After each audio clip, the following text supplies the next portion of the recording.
এটা আল্লাহ তাআলা পার্থক্য করে দিলেন। সাইয়েদনা হযরত আইয়ুব আলাইহিস সালাতু ওয়াস সালাম কি করলেন? আইয়ুব আলাইহিস সালাতু ওয়াস সালাম তারে কত বছর খাইলো কি দেয়? কথা কয় না। কত বছর কি দেয় খাইলো? 18 বছর। আল্লাহু আকবার কাবীরা। কত ঘটনাই হলো। চারটা বউ ছিল, তিনটা গেছে, একটা আছে। এটার নাম কি? মারবিনা।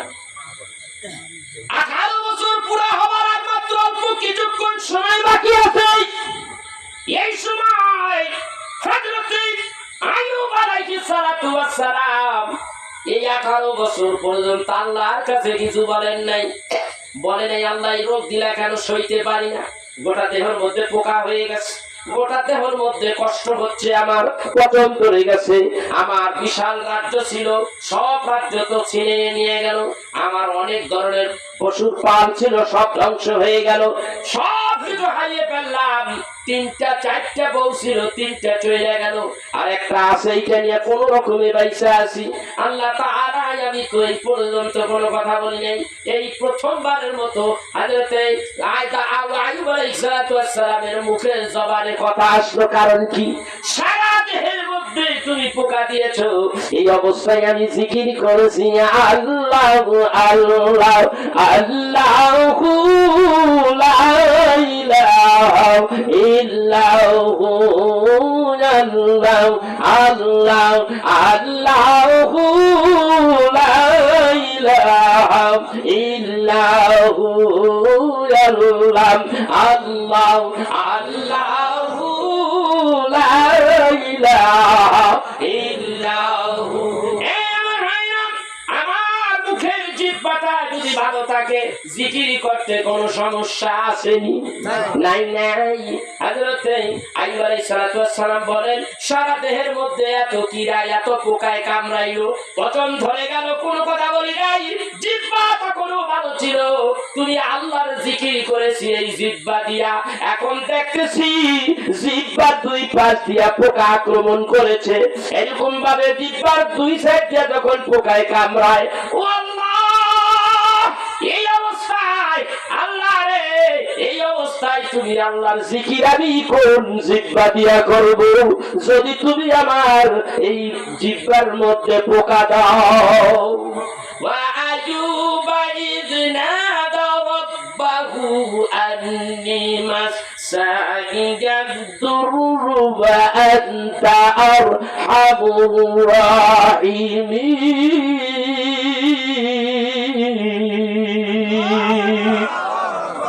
স্মরণ করো সেই আইয়ুবের কথা, যে আইয়ুব আলাইহিস সালাতু ওয়াস সালাম 18 বছর কিরাই খাইলো, কোনো কথা বলেন নাই। জিহ্বায় যখন পোকা আসলো, তখন বলে আল্লাহ রে, জিহ্বায় তুমি পোকা দিলা, ইশারা করলেন, জবাবটা ডাইরেক্ট বলে নাই, আয়াতে কারিমে এটাও আসে নাই, এইভাবে আসলো, আল্লাহ রে, তোমার জিকির করতে আমার কষ্ট হয় না, মনের কথা, কিন্তু জবাব দিয়া তারপর বলে ওয়া আনতা আরহামুর রাহিমিন। আল্লাহ তুমি দয়াবানদের চাইতো দয়াবান, তোমার জিকির করবো আমি আল্লাহ, তুমি দেখতেছো না তোমার জিকির করতে আমার ডিস্টার্ব হচ্ছে, তুমি তো দয়াবানদের চাইতো দয়াবান।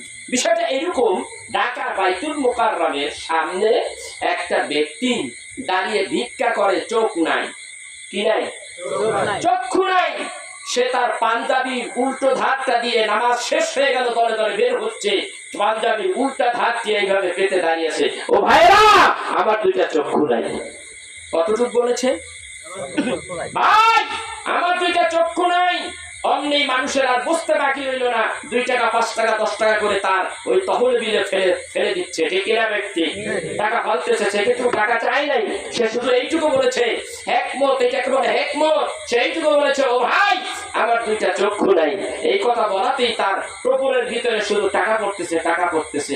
ঠিক আইয়ুব আলাইহিস সালাম বললেন, আল্লাহ তুমি তো সব জানো, আমার তো ডিস্টার্ব হচ্ছে, আল্লাহ তুমি জানো, ওয়া আনতা আরহামুর রাহিমিন, তুমি হইলা দয়াবানদের চাইতে দয়াবান।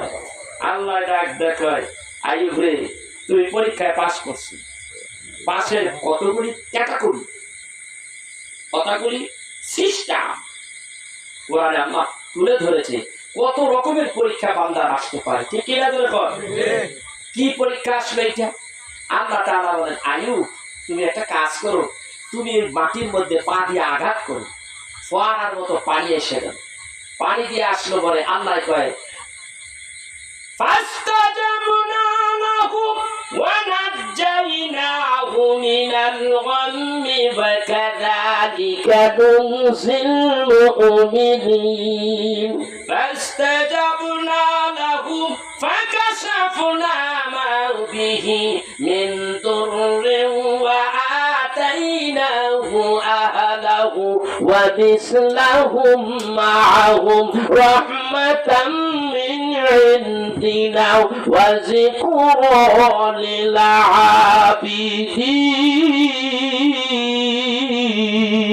للعابدين আল্লাহ ঘোষণা করে দিলেন আমি জাত নিছিলাম, রাজবাড়ি, সালতানাত, রাষ্ট্র সব ফিরাইয়া দিলাম, তোমার রোগটাও মুক্ত করে দিলাম। আল্লাহু আকবার বলবেন না? সাথে সাথে পানিতে ডুব দিলেন, উঠলেন ভালো হয়ে। আল্লাহু আকবার। আমার আল্লাহ সব পারে, শুধু এইটাই নয়, আমার রাসূল যখন মক্কা ছেড়ে মদিনায় যান, মদিনায় যাওয়ার পথে গারে সুরের ভিতরে যখন ঢুকলেন, কাফেররা যখন আমার রাসূলকে খুঁজতেছিল পিছন দিয়ে, আমার নবীজি সোজা চলে আসলেন কোথায়? হযরতে রাসূল আরবি একটু পিছনের থেকে আমি বলি কেমন অবস্থা হলো, নবী কি অপরাধ ছিল? নবী অপরাধ ছিল তোমরা পড়ে নাও লা ইলাহা ইল্লাল্লাহু মুহাম্মাদুর রাসূলুল্লাহ সাল্লাল্লাহু আলাইহি সাল্লাম। এই তাওহীদ রিসালাতের দাওয়াত দেওয়া এটাই ছিল অপরাধ। বলো তোমরা সবে লা ইলাহা ইল্লাল্লাহ, আল্লাহ ছাড়া কোনো মাবুদ নেই, there is no God except Allah, মুহাম্মাদুর রাসূলুল্লাহ। বলো মুহাম্মদ is his prophet, আল্লাহ ছাড়া কোনো মাবুদ নেই, মুহাম্মদ সাল্লাল্লাহু আলাইহি সাল্লাম আল্লাহর প্রেরিত রাসূল। আমার ভাইয়া এই দাওয়াত দিতে যাইয়া কত বিপদে পড়েছি, কত কষ্ট আমার রাসূলকে দিয়েছে। এই রাসূল সম্পর্কে যদি বিস্তারিত কষ্টের আলোচনা করি এরকম 2-1 রাত চলে যাবে, শেষ হবে না। শুধু আমি এইটুকু বলি কিভাবে আল্লাহ তাআলা ইমানদারের ঈমান পরীক্ষা নেয়, কিভাবে তাদের পরীক্ষায় ফেলে দিলেন। হযরতে রাসূল আরবি সাল্লাল্লাহু আলাইহি সাল্লাম এটা যেন সেন বন্ধু নয়, দুনিয়ার সব পয়গম্বরকে আল্লাহ তাআলা কাউকে বন্ধু বলে নাই, সমস্ত নবীরা আল্লাহকে বন্ধু হিসাবে গ্রহণ করে নিয়েছে, কিন্তু আল্লাহ রাব্বুল আলামিন কোন নবীকে কি বলেন নাই? বন্ধু বলেন নাই। শুধু একটা নবীকে বলেছেন, তিনি কইলেন আপনার আমার নবী সাইয়্যিদুল মুরসালিন, ইমামুল মুরসালিন, খাতামুন নবিয়্যিন, রাসূল খুদা, সাইয়্যিদিনা হাবিবানা মাওলানা মুহাম্মাদুর রাসূলুল্লাহ সাল্লাল্লাহু আলাইহি ওয়াসাল্লাম। কাল কিয়ামতের দিন কোন পয়গম্বর হাসরের ময়দানে কথা বলার সাহস পাবে না। একজন পয়গম্বর আল্লাহ তাআলার সামনে দাঁড়িয়ে কথা বলবে, তিনি কে? জোরে বলেন, জোরে বলেন, তিনি কে? তিনি কইলেন আপনার আমার নবী রাহমাতাল লিল আলামিন। এই জন্য আল্লাহ বলেন ওয়া মা আরসালনাকা ইল্লা রাহমাতাল লিল আলামিন।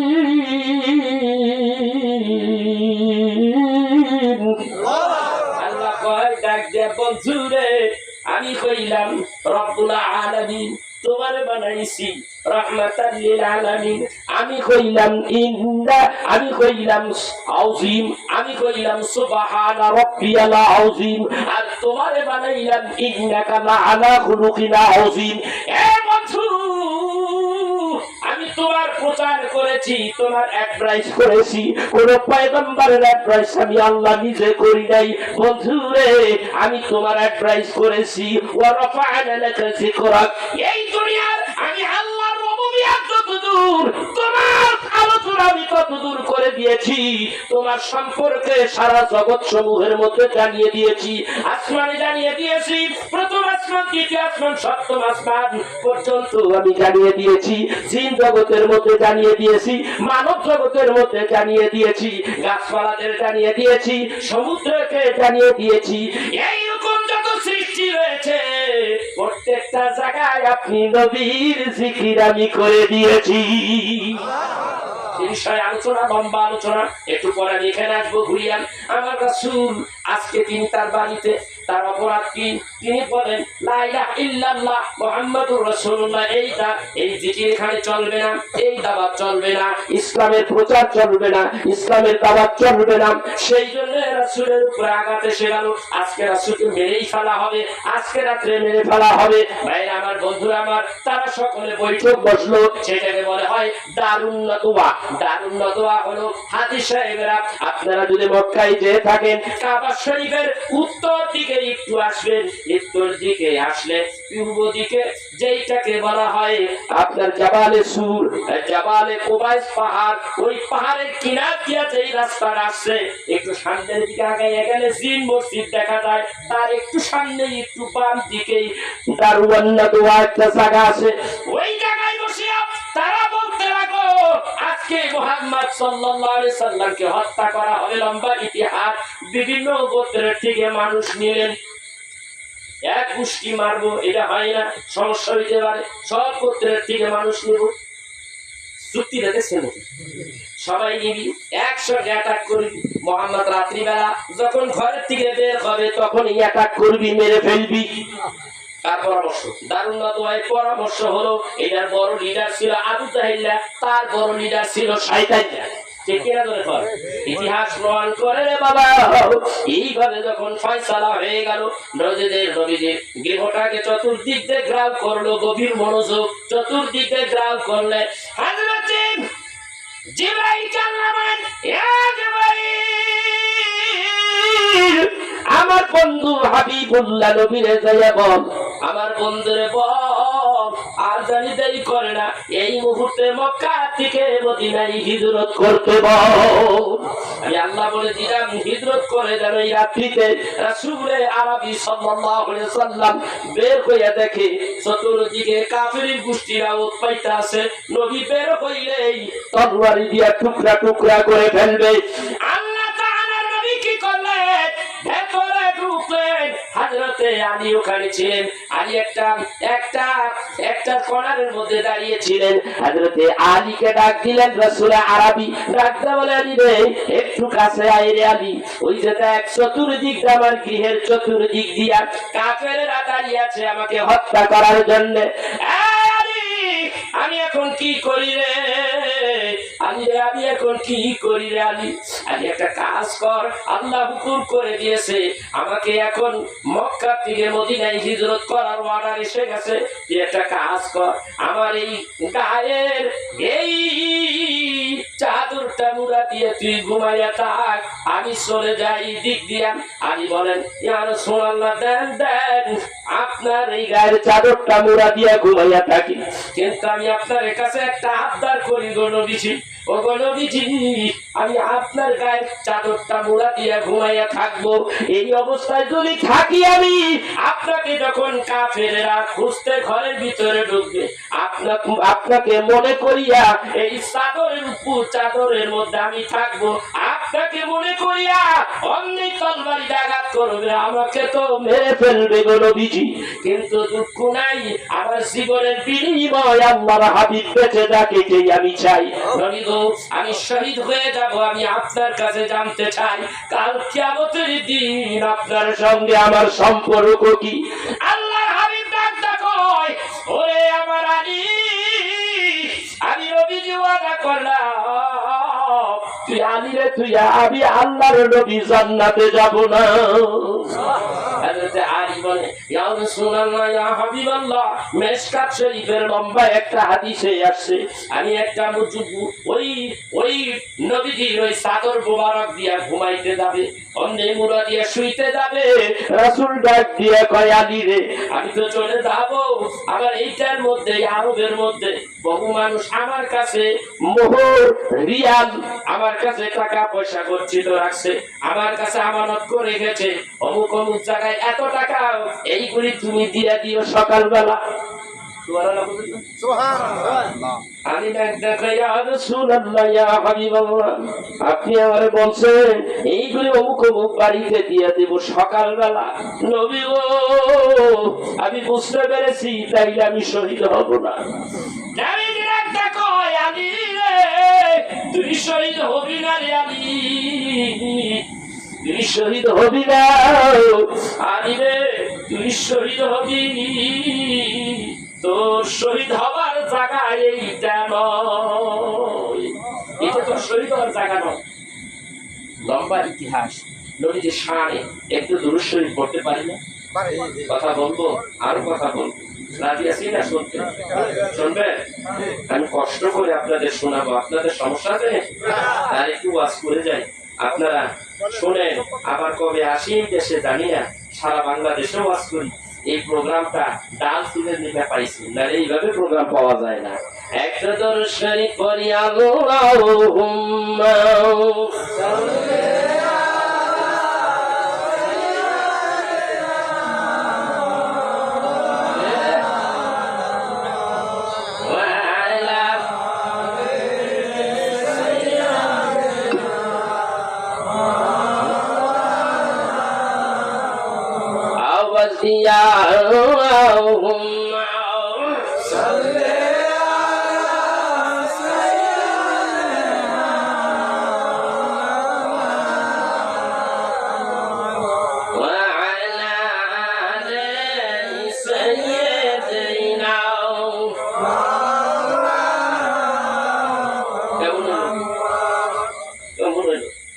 পৃথিবীতে যাহার কোনো হয় না তুলনা, আকাশ বাতাস চন্দ্র সতী যার লাগি দিবানা, পৃথিবীতে যাহার কোনো হয় না তুলনা, আকাশ বাতাস চন্দ্র সতী যার লাগি দিবানা, ভুলে যদি যাও গো সবই তারে ভুইল নাও, তিনি আমার কামলিওয়ালা শাহে মদিনা, তিনি আমার কামলিওয়ালা শাহে মদিনা, শাহে মদিনা। যারা আগমনে ধরা এসেছিল, বিদায় বেলাতে জানি কেঁদেছিল, যারা আগমনে ধরা এসেছিল, বিদায় বেলাতে জানি কেঁদেছিল, যাকে হারানো যন্ত্রণা, তিনি আমার কামলিওয়ালা শাহে মদিনা, যিনি আমার কামলিওয়ালা শাহে মদিনা।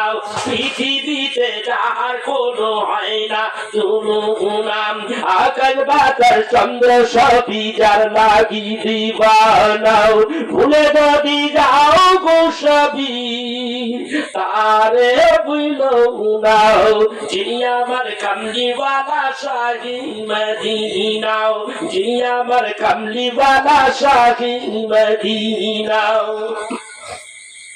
যার লাগি দুরুদ পড়ে ফেরেশতারা, পাখিরা সুরে ভূমি আতহারাও, যার লাগি দুরুদ পড়ে ফেরেশতারা, পাখিরা সুরে ভূমি আতহারাও, হৃদয় মাঝে যার কল্পনা, যিনি আমার কামলিওয়ালা শাহে মদিনা, যিনি আমার কামলিওয়ালা শাহে মদিনা।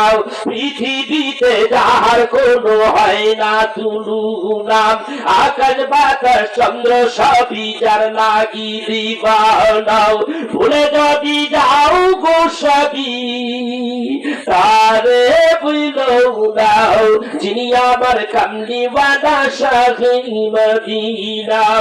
যার লাগি আজ কাঁদে উহুদ পাহাড়, শূন্যতা হয়নি পূরণ আজো তাহার, যার লাগি আজ কাঁদে উহুদ পাহাড়, শূন্যতা হয়নি পূরণ আজো তাহার, যাকে পেতে তার বাসনা, যিনি আমার কামলিওয়ালা শাহে মদিনা, যিনি আমার কামলিওয়ালা শাহে মদিনা। আমার রাসূলের প্রেমে নবীজির চাচা হযরত হানজালা শহীদ হয়ে গেল এই উহুদের পাহাড়ের কিনারায়। এই আমার ভাইরা, মাঝখান দিয়া একটু কথা বললে না বল বললেই হয় না। নবীজি নবীজি প্রেমে চাচা হযরতে হানজালা শহীদ হয়ে গেল, আমির হামজা শহীদ হয়ে গেল। আমার ভাইরা, যখন নবীজি এই উহুদের ময়দানে একজন নয়, দুইজন নয়, 70 জন সাহাবী নবী প্রেমে শহীদ হয়ে গেল। আল্লাহর নবীর হুকুমে সমস্ত সাহাবীগুলিকে উহুদ পাহাড়ের নিচে মাটি দেওয়া হলো। 2 জন 3 জন করে মাটি দেওয়া হচ্ছে। ঠিক এই সময় হযরতে আমির হামজার লাশখানা পাওয়া গেল, ভেতরে কলিজাটা নাই। নবী আমার ডাক দিয়ে বলে, আমার বিক্রি তুললো চাচা আমির হামজার দেহটা এইভাবে, এমন কেন, কলিজাটা কই? এই সময় ওয়াসি নামের একজন ব্যক্তি ডাক দিয়ে কয়, ইয়া রাসূলুল্লাহ, ইয়া হাবিবাল্লাহ, হিন্দা নামের এই মহিলাটা হযরতে আমির হামজার কলিজা ওটা ভেতর থেকে বের করে চিবিয়ে চিবিয়ে খেয়েছে গো নবীজি। নবীজি চোখের পানি বের কান্দে, দেখে দেখে বলে, সাহাবীরা রে, আমার বাপ ছিল না, মা ছিল না দুনিয়ায়, আমার চাচা আমির হামজা আমাকে রক্ষণাবেক্ষণ করেছে, আমার চাচা আমাকে আদর করেছে, ভালোবাসা দিয়েছে। আমার চাচার সঙ্গে চোখ নাই, চোখ উঠিয়ে ফেলেছে। আমার চাচার অঙ্গ প্রত্যঙ্গ গুলি এইভাবে কে ক্ষত বিক্ষত করেছে। ভাই আমার, নবী আমার কান্দে, সব সাহাবীগুলিকে যখন মাটি দেওয়া হলো, আজও গেলে মদিনার একটু উত্তর সাইডে উহুদ পাহাড় লম্বা 8.5 কিলোমিটার, প্রশস্ত হলো প্রায় 3.5 কিলোমিটার। আমি নিজে দেখেছি ওই পাহাড়ের উপরে অনেক ইতিহাস আজকে মনে পড়ে যায়। আমি ওই দিকে যাব না। নবীজি আমার 70 জন সাহাবী সবগুলিকে মাটি দিলেন। এইবার ডাক দেখো, আমার চাচার ঋণ আমি কেমন করে শোধ করবো? না না, আমার চাচার ঋণ তো শোধ করার ক্ষমতা আমার নাই। তবে আমার চাচাকে, আমার চাচার দেহটাকে মদিনায় নিয়ে আয়, উত্তর দিক থেকে দক্ষিণ দিকে নিয়ে আয়। ভাই আমার, বন্ধুরা আমার, কিতাবের মধ্যে পাওয়া যায় সাহাবীরা হযরতে আমির হামজার লাশখানা সৈন্য করে উঠাইয়া নিয়ে আসতেছে। নবীজি আমার সামনের দিকে এগিয়ে গিয়ে মদিনার দিকে যাচ্ছে। এমন সময় সাহাবীরা ডাক দেখো, ইয়া রাসূলুল্লাহ, ইয়া হাবিবাল্লাহ, আর সামনে আগাবেন না গো নবীজি, একটু দাঁড়ান গো নবীজি, তাকায়া দেখেন পিছনে। লইয়া মদিনার দিকে রওনা হচ্ছি, হেঁটে হেঁটে যাচ্ছি। পেছনে তাকাইয়া দেখেন উহুদ পাহাড় আমাদের সঙ্গে আসতেছে গো নবীজি। নবীজি পিছনে তাকাইয়া ডাকতে বলে, ও সাহাবীরা রে, এই উহুদ পাহাড় আমাদের ভালোবাসে, আমি নবীজি উহুদ পাহাড়কে ভালোবাসি। আমি বললাম, এই উহুদ পাহাড়টা আল্লাহ তাআলা জান্নাতের ভিতরে ঢুকিয়ে দিবেন। এই উহুদ পাহাড়কে আল্লাহ তাআলা নিজে ভালোবাসে। এই উহুদ পাহাড় চাই না আমার চাচাকে আমি মদিনায় নিয়ে যাই, আমার চাচাকে এই উহুদ পাহাড়ের কিনারায় আমার চাচা আমির হামজাকে মাটি দিয়া দেই। ভাই আমার, বন্ধুরা আমার, হাদিস সাহেবরা দেখবেন ওইখানে কোন কবরের কোন আলামত নাই, কিন্তু হযরতে আমির হামজার কবরটা অনেক লম্বা প্রশস্ত, ঠিক না বেটি? দেখছেন না কত বড়, শুধু একটা কবরই দেখা যায়, আর তার চতুর্পাশে আরো যত সাহাবী আছে তাদেরকে মাটি দেওয়া হয়েছে। হাদিস সাহেবের ওখানে যায়, একটু হাদিস সাহেবরা যদি ওখানে চিন্তা করে, নবীর এই জীবনীর কথা যখন চিন্তা হয়, উহুদের ময়দানে নবীজির 2টা দাঁত ভেঙেছে, এইভাবে সাহাবীরা শহীদ হয়ে গেছে, এমন কোন আশিকে হাজি নাই রে চোখের মধ্যে পানি না আসে।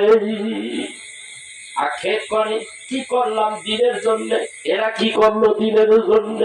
এটাই হলো নবীর, এটাই হলো নবীর ভালোবাসা। হযরতে আলী বলতেছিলাম, হযরতে আলী কারামাল্লাহি ওয়াজহাহু বলেন, ইয়া রাসূলুল্লাহ, চাদরটা দিলেন, মুড়া দিয়ে শুয়ে রাখি, আপনি মেহরবানি করে বের হয়ে যান। হাদিস শরীফের মধ্যে আছে, নবীজি বের হইলেন, ছায়া দেখে রেখে ওদের ভিতরে আল্লাহ রাব্বুল আলামিন সবার ভিতরে একটু জীবনী ঢুকাইয়া দিলেন, ঘুম ঘুম ভাব ঢুকাইয়া দিলেন। একটু একটু করে এরকম করে আমার দ্বীনের নবীকে আল্লাহ ডাক দিয়ে কয়, হাবিব তারপরও আপনি বের হয়ে যাবেন। এটা হয় না গো নবীজি, এরা জিম মেরে আছে আর আপনি বেরিয়ে যাবেন, বলবে এরা মুহাম্মদ পলাইছে। কি পলানি? এইটা নিয়ে আপনি বের হবেন না, এটা আমি চাই না। আপনি একটা কাজ করেন, আপনি পায়ের নিচের থেকে মাটি উঠান, এক মুষ্টি বালু উঠান, শাহাতিল উযু পড়েন। রাসূল পড়লেন, পড়ে সবাইকে জোরে জোরে কোরআন সূরা ইয়াসিন থেকে তেলাওয়াত করলেন। সবাই চোখ একেবারে রগড়াইয়া রেডি, সবার জীবনী চলে গেল। ইয়া রাসূলুল্লাহ, ইয়া হাবিবাল্লাহ, দেরি করবেন না গো নবীজি, এদেরকে টার্গেট করে আপনার হাতের মুষ্টির বালুগুলি এদেরকে মেরে দেন। মেরে দিলে সকলের চোখের ভিতরে বালুর গুড়াগুড়ি ঢুকে গেছে, সবার ভিতরে ডুববে। এটা কেমন কথা? আল্লাহ ডাক দিয়া বলেন, ওয়ামা রমাইতা ইয রমাইতা ওয়ালাকিন্নাল্লাহ রমা। নবীকে আল্লাহ জানায় দিলেন, আমি অন্য এক সময় জানায় দিলেন, হাবিব রে আপনি এই বিপদের সময় সবাইকে টার্গেট করে যে বালুটা মারলেন, কেমন করে সবার চোখের মধ্যে তা ঢুকলো? ও নবীজি, আপনি শুধু মেরেছেন, আর আমি রব্বুল আলামিন আমার কুদরত প্রত্যেকটা কাফেরের চোখের মধ্যে ধইরা ধইরা আপনি হাবিবকে বাঁচাইয়া দেওয়ার জন্য বালিগুলি ঢুকাইয়া দিয়েছি। সুবহানাল্লাহ। সবার চোখের মধ্যে ঢুকেছে, আপনার কাজ ছিল মেরে দেওয়া, আর আমার কাজ ছিল তাদের চোখের ভিতরে ঢুকিয়ে দেওয়া। আল্লাহু আকবার কাবীরা। এইভাবে মুসলমানদেরকে আল্লাহ বিজয় করেছেন, এভাবেই তাদেরকে বাঁচিয়ে দিয়েছেন। আল্লাহ তাআলার নবী বের হয়ে গেলেন সোজা হযরত আবু বকর। কার বাড়িতে? আবু বকরের বাড়ি। ইয়া আবু বকর, আবু বকর বলতে দেই দরজা খুলে গেছে। একটা ডাকের বেশি, দুইটা না, রাতের গভীর। লাব্বাইক ইয়া রাসূলুল্লাহ। দরজা খুলে গেল। দরজা যখন খুলে গেল, রাসূল খোদা সাল্লাল্লাহু আলাইহি ওয়াসাল্লাম ডাক দিয়ে কয়, আদি আবু বকর রে, আগে জবাব দাও, এই গভীর রাতে তুমি ঘুমাছো নাই? একটা ডাক দিলাম, এক ডাকে তুমি কেন আমার জবাবটা কেমন করে দিলা? ইয়া রাসূলুল্লাহ, আজকে থেকে 6 মাস আগে আপনি আমাকে একটুখানি ইঙ্গিত দিয়ে রাখছিলেন গো নবীজি, সেই থেকেই আমি রাত্রিবেলা দরজা লাগাইয়া পিঠটা লাগাইয়া দাঁড়াইয়া থাকি, আর এলাক থাকি, সতর্ক থাকি, কোন সময় যেন আমার হাবিব আমাকে একটা ডাক দিবে, আর আমি যদি ঘুমাইয়া থাকি একটা ডাক দিয়া বিপদের সময় সে চলে যাবে, কিয়ামতের দিন আল্লাহর কাঠগড়ায় আমি আসামি হয়ে যাব। না, এটা হতেই পারে না, এটা হতেই পারে না ইয়া রাসূলুল্লাহ। সেই জন্য আমি দরজার কিনারে এইভাবে পিঠটা লাগাইয়া দাঁড়াইয়া থাকি। আমার ভাইরা, বুখারী শরীফের ৫ম ভলিউমের ভিতরে আল্লামা আজিজুল হক সাহেব এই ঘটনাটা এইভাবে এনেছে, এবং মিশকাত শরীফের মধ্যে এসেছে এই আপনার হিজরতের ঘটনাটা এইভাবে এসেছে। আর এই পিঠ লাগিয়ে দাঁড়িয়ে আছে এই বুখারী অনুবাদে ৫ম ভলিউমের মধ্যে তিনি এই কথাগুলি তুলে ধরছে। ভাইরা, এখন ডাক দেখায় আবু বকর, সময় নাই, জলদি বের হয়ে পড়। ইয়া রাসূলুল্লাহ, উঠেন ঘোড়ায়, আমি আগেই 2টা ঘোড়া রেডি করে রাখছি আপনার জন্য আর আমার জন্য। উঠলেন ঘোড়ায়, সামনের দিকে এগুচ্ছে। ভাইরা, আপনারা তো দেখেন নাই কাবা শরীফের কিনারায় আল্লাহর হাবিব কোথায়? কাবাগরের একেবারে পূর্ব দিকে জাবালে কুবাইস পাহাড়, এই কুবাইস পাহাড়ের মধ্যে এই বাড়ির মধ্যে তিনি ওখান থেকে বের হয়ে সোজা কোথায় গেলেন? মদিনার উত্তর দিকে। নবী যায় কোন দিকে? নবী চলে গেলেন একেবারে কাবা শরীফের পূর্ব দিক ঘেঁষা একবার সোজা পশ্চিম দিকে, আমাদের বাংলাদেশের অনুপাতে সোজা পশ্চিম দিকে মেসপালা কেদুয়া দিয়া একেবারে বাইর হয়ে চলে গেলেন। এই পাহাড় চলে গেছে আপনার কি জাবালে কুবাইস পাহাড় হইয়া এইভাবে যাইতে যাইতে সামনে এসে এই মোড়টার ভিতরে হলো শিহাবে আবু তালিব। ওইখান দিয়ে একটা বাম দিকে ফেরে সামনেই হলো কেদুয়া মেসপালা দিয়ে রাসূল আবার চলে গেলেন আবু বকরকে নিয়ে। কোথায়? সোজা যাইতে যাইতে যাইতে বেশ কিছু দূরে, কয়েক কিলোমিটার দূরে সোজা উঠে গেলেন। কোথায়? পাহাড়ে। জাবালে সুরে যাচ্ছে, ঘোড়া নিয়ে যাচ্ছে একা একা, পিছনে কাফেরেরা টের পেয়ে ফেলছে, তারা পিছনে দৌড়াচ্ছে। হযরত আবু বকর দৌড়াচ্ছে, আমার রাসূল দৌড়াচ্ছে, ব্যবধান অনেকটা দূর যাচ্ছে। আবু বকর পিছে, রাসূল আমার আগে। দেখে রাসূলের মহব্বত কাকে বলে। আগাচ্ছে আগাচ্ছে, হুজুর আগাইতে থাকেন, আমি আবু বকর আছি, ঘোড়াটার গতি বাড়াইয়া দিয়া হযরত আবু বকর সামনের দিকে এগিয়ে গেলেন। সামনের দিকে একবার এগিয়ে যায়, একবার ডাইনে যায়, আবার বামে যায়, আবার পিছনে আসে। নবীজি আমার ডাকটা বলে, আবু বকর এমনটি কেন তুমি করো? একবার আগে যাও, একবার ডাইনে যাও, একবার বামে যাও। নবীজি আমি এমনটা কেন করি গো নবীজি? আমি আগে যখন চলে যাই তখন দেখি কোন কাফেররা পাহাড়ের আড়ালে উঠতে আপনাকে একটা তীর মাইরা দিয়া হত্যা করে কিনা, আমি এইটা দেখার জন্য সামনে একবার চলে যাই। যদি তীর মারে আমি আবু বকরকে মারু, আমি মরে যাব, আমি শহীদ হয়ে যাব, আমার আল্লাহর হাবিব বেঁচে থাকুক।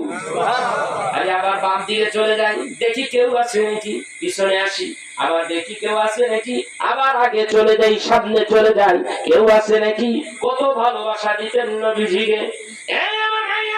এইভাবে দুইজনে যাইতে যাইতে সোজা মেসফালাকে দুয়া দিয়া সোজা চলে গেলেন। যাইয়ে বাম দিকে দেখা যায় জাবালে সুর। জাবালে সুরে রাসূল আমার বড় কষ্ট করে উঠলেন, ৫৫০০ ফিট উঁচু। দুইজনে উঠলেন, একেবারে গর্তের ভিতরে ঢুকে গেলেন। লম্বা ইতিহাস। আমার নবীর জন্য হযরতে আবু বকর সাপের কামড় খাইছে কি খাই নাই? হাদিস শরীফের মধ্যে আছে সাপের কামড় খাইল। নবী আমার ডাকতে কয়, আবু বকর কি হয়েছে? আমি তোমার উরুর উপরে মাথাটা রাইখা শুয়ে আছি, একটু বিশ্রাম নিতেছি। ইয়া রাসূলুল্লাহ, ইয়া হাবিবাল্লাহ, কিচ্ছু হয় নাই। ওরে আবু বকর, আমি দেখতে পাই তোমার দুই ফোঁটা চোখের পানি তোমার অজান্তে আমার এই গাল মোবারকে পড়েছে, তোমার চেহারা নীল বর্ণের হয়ে গেছে। ইয়া রাসূলুল্লাহ, ইয়া হাবিবাল্লাহ, এই কাফেরদের চোখের আড়াল হইয়া আমরা এখানে পলাইতে পারলাম, কাফেরদের হাত থেকে বাঁচতে পেরেছি গো নবীজি। এইটার ভিতরে একটা সাপ পাইয়া দেখেন, আমি আবু বকরকে ছাড় দেই নাই। মাছের নদী, গাছের নদী, ১৮,০০০ মাখলুকাতের নদী, তুই আমার বন্ধু আবু বকরকে কামড় দিলি কেন? আল্লাহর হুকুমে সাপের জবান খুলে গেল। ডাক দিয়ে বলি, ইয়া রাসূলুল্লাহ, আজকে প্রায় ২৫০০ বছর মতান্তরে কেউ বলে হযরতে ঈসা আলাইহিস সালাতু ওয়াস সালাম থেকে এই পর্যন্ত ৫০০ বছর অপেক্ষা করতেছি। কেউ কেউ বলে হযরতে মুসা আলাইহিস সালাতু ওয়াস সালাম থেকে এই পর্যন্ত ২৫০০ বছর পর্যন্ত এইখানে অপেক্ষা করতেছি। নবী গো, এইখানে আপনি একদিন আসবেন, আপনাকে দেখার জন্য গো নবীজি। সুবহানাল্লাহ। দোজখের আগুনকে দেখে বড় ডরাই, আপনাকে দেখলে দোজখের আগুন হারাম হয়ে যায়। মান রানি ফাকাদ আল্লাহ হুররিমাত আলাইকুমুন নার, বুখারীর হাদিসে এসেছে, নবী বলেন যে আমাকে দেখেছে সে সত্যই দেখেছে, আর যে আমাকে দেখলো তার জন্য দোজখের আগুন হারাম হয়ে গেল। সুবহানাল্লাহ। এইজন্য আমি এইখানে এসে অপেক্ষা করতেছি। কিন্তু আবু বকর, আমি অনেকগুলো গর্ত করে রেখেছি, আবু বকর সব গর্ত বন্ধ করে রাখছে, একটা গর্ত বন্ধ করতে পারে নাই, পা দিয়ে ওটা আটকিয়ে রেখেছে। আবু বকর দেখতেছে প্রাণ খুলে, আর আমি দেখতে পাচ্ছি না, কিন্তু মেশক আম্বিরের ঘেরান আমাকে পাগল বানাচ্ছে। নবী গো, আমি পাগল হইয়া আবু বকরের কদমে ছবল মেরে দিয়েছি, আমার ইচ্ছা ছিল না। রাসূল নিজের জিহ্বা মোবারক থেকে একটু থুতু মোবারক তার ক্ষতস্থানে লাগাইলেন, আবু বকর ভালো হইয়া গেলেন। রাসূল পরবর্তী সময় বললেন, আমার আবু বকর হিজরতের গুহার মধ্যে আমার জন্য যেভাবে জীবনটা দিল, যে সময়টুকু অবস্থান করেছে, এই সময় যদি এক পালায় ওজন দেওয়া হয় আর সারা উম্মতি মুহাম্মাদি সমস্ত আমলগুলি আরেক পালায় যদি ওজন দেওয়া হয়, আমার আবু বকরের নেকের পালার ওজন বেশি দেবে। সুবহানাল্লাহ। এটা কেন হইছে বলতো?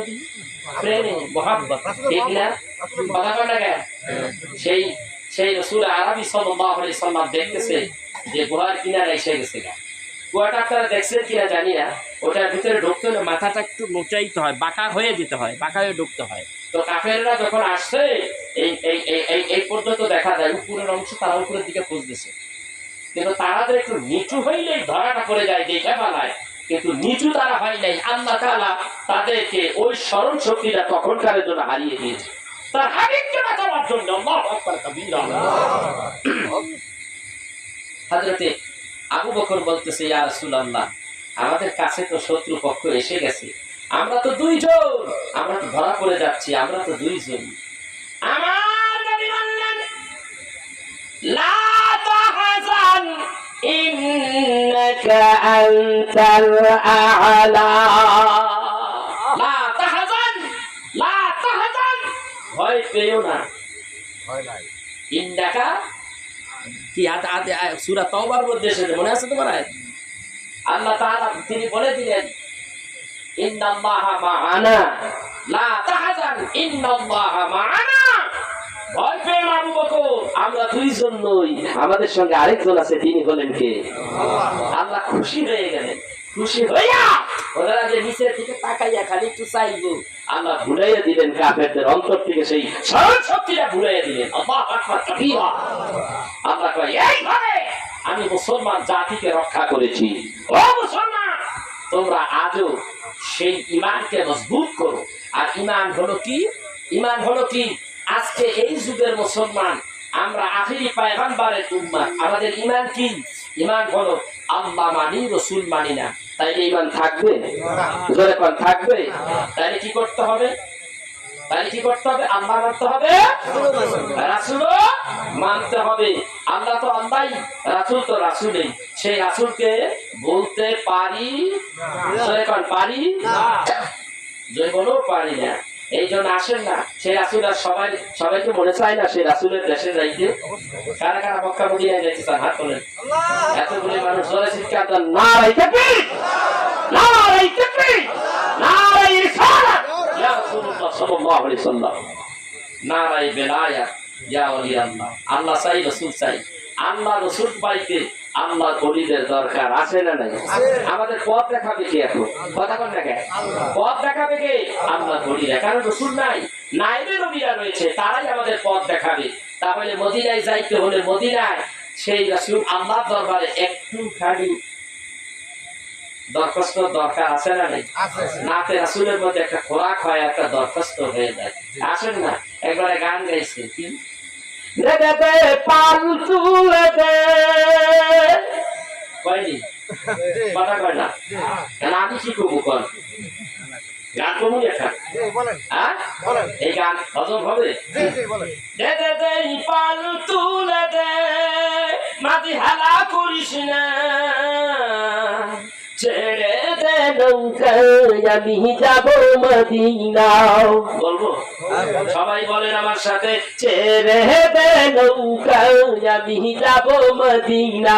বলেন, দে দে দে পাল তুলে দে, দে দে দে পাল তুলে দে, মাঝি হেলা করিস না, ছেড়ে দে নৌকায় আমি যাব মদিনা।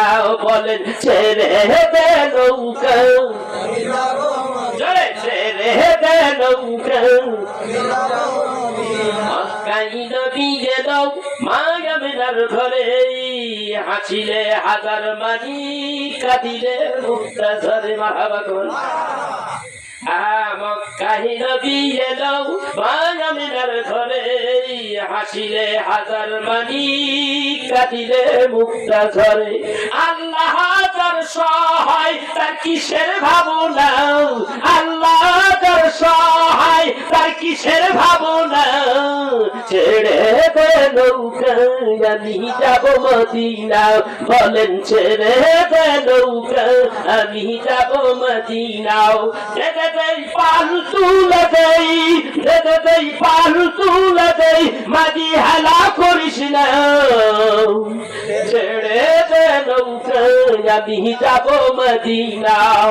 ছেড়ে দে নৌকায় আমি যাব মদিনাও যে নূরের রৌশনীতে দুনিয়া গেছে ভরে সে নূরের বাতি জ্বলে মদিনার ঘরে ঘরে যে নূরের রৌশনীতে দুনিয়া গেছে ভরে সে নূরের বাতি জ্বলে সবারই অন্তরে কি রে সবার অন্তরে আছে না রাসূল কথা কর আছে না নবী আছে কি না আল্লাহ হাজার বন্ধু আল্লাহ হাজার বন্ধু তার কিসের ভাবনা আল্লাহ হাজার বন্ধু তার কিসের ভাবনা ছেড়ে দে নৌকা আমি যাব মদিনা বলেন ছেড়ে দে নৌকা আমি যাব মদিনা ছেড়ে দে নৌকা পাল তুলে দেই পাল তুলে মাঝি হালা করিস না ছেড়ে দে নৌকা আমি যাব মদিনা ছেড়ে দে নৌকা আমি যাব মদিনা অদন্নতির নুরির মনের বাসনা বহুদিনের মনের আশা যাব মদিনা অদন্নতির নুরির মনের বাসনা বহুদিনের মনের আশা যাব মদিনা আল্লাহ সহায় হলে নাই তো কোনো ভাবনা ঠিক না আল্লাহ যদি সহায় হয় নাই তো কোনো ভাবনা ছেড়ে দে নৌকা আমি যাব মদিনা ছেড়ে দে নৌকা আমি যাব মদিনা পাল তুলে দেই মাঝি হেলা করিস না ছেড়ে দে নৌকা আমি যাব মদিনা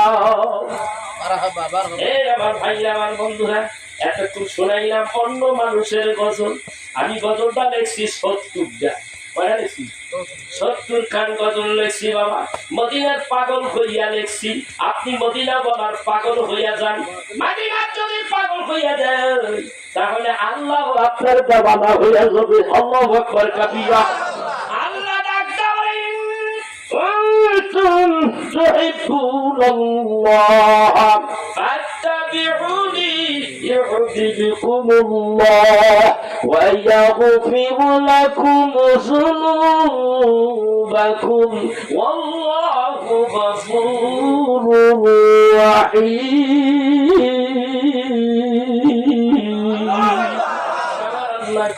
যদি আমারে পাইতে চাও নবী প্রেমের পাগল হও বলে করেন আল্লাহু আকবার আমারে যদি পাইতে চাও নবী প্রেমের পাগল হইয়া যাও নবী প্রেমের পাগল যদি তুমি হইয়া যাইতে পারো তাহলে শোনো আমি আল্লাহ নবীর পাগল যারা আমি আল্লাহ ইউহিব্বুকুমুল্লাহ আমি খুশি হইলাম তাদের উপরে সুবহানাল্লাহ কইবেন নবী প্রেমের পাগল হইলে আল্লাহ খুশি হয় আল্লাহ খুশি হইয়া বলে ওয়াগফির লাকুম যুনুবাকুম আমি আল্লাহ জীবনের সব গুনাহগুলি তার maaf করে দিলাম সুবহানাল্লাহ এই যেই কাজ করলে গুনাহ maaf হয় সেই কাজ বেশি হবে না কম হবে তাই রাসূলের মহব্বত করলে ভালোবাসা করলে বেশি বেশি মহব্বত করলে গুনাহ maaf হয় মহব্বত করা যাবে কি যাবে না ধীরে ধীরে কথা শুনতে থাকেন সেই জন্য আমি বলি আমার নিজের বানানো মদিনায় আমায় পাগল করেছে মদিনায় আমার মন কেড়েছে মদিনায় আমায় পাগল করেছে মদিনায় আমায় পাগল করেছে মদিনায় আমার মন কেড়েছে ভাইজান মদিনার প্রেমে দিবানা হয়েছে মদিনায় আমায় পাগল করেছে বলেন না মদিনায় আমায় এই জোরে কাটা মদিনায় আমায় মদিনায় আমার মন কেড়েছে ভাইজান মদিনার প্রেমে মন দিবানা হয়েছে মদিনায় আমায় পাগল করেছে জিতায় শুয়ে আছে আছেন দয়াল নবীজি, যাহার প্রেমেতে পাগল সবই, যেথায় শুয়ে আছেন দয়াল নবীজি, যাহার প্রেমেতে পাগল সবই, যাহার প্রেমের রশিতে আমায় বেঁধেছে, মদিনায় আমায় পাগল করেছে, বলুন মদিনায় আমায় পাগল করেছে, মদিনায় আমার মন কেড়েছে, যাহার প্রেমেতে স্বয়ং আল্লাহ তাআলা, যাহার প্রেমেতে মন তলাও, যাহার প্রেমেতে স্বয়ং আল্লাহ তাআলা, যাহার প্রেমেতে মন তালাও, নবীর প্রেমেতে মন পাগল হয়েছে,